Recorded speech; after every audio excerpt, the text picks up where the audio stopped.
আমি নিজের ইচ্ছেই তোমার জীবন থেকে চলে এসেছি, কারণ আমি সবসময় তোমার কাছে মূল্যহীন ছিলাম। তোমাকে সত্যি ভালোবেসেছিলাম, ব্যস্ত ছিলে, টাইম পাওনি। আমার অভিনয় যখন আমি বুঝতে পারছি, তখন আমি নিজেকে ধিক্কার দিয়েছি।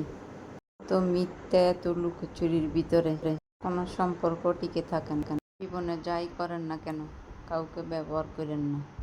আপনি নিজের শান্তির জন্য একটা মানুষের জীবন নষ্ট করে দিয়েন না।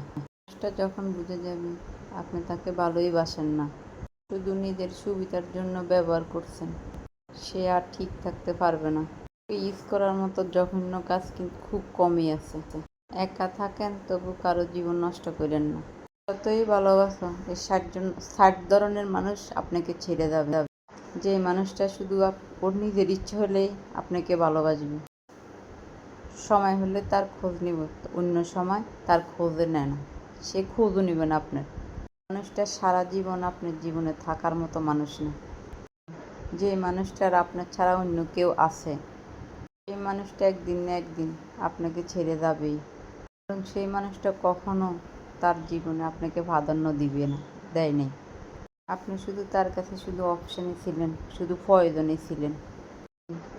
আপনি যাকে তারা যতই ভালোবাসেন, যতই মূল্য দেন, যতই গুরুত্ব দেন, কিন্তু সে আপনাকে কখনো ভালোবাসে না।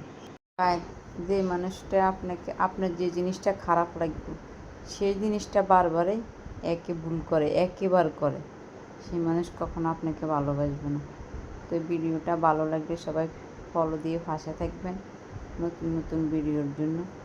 আর আমি বাড়িতে কিছু গাছগাছালা লাগাইছি, দেখেন এগুলো হলো ভেন্ডি গাছ। এখানে আগের যে আপনারা হয়তো আমার ভিডিওতে দেখতে পাচ্ছেন হৈরো বানিয়েছি যে আগে, হৈরোগুলো কিন্তু আমরা তুলছি না, এখন এগুলো ফড়ি বৃষ্টি হওয়াতে আবার কি সুন্দর উঠে গেছে।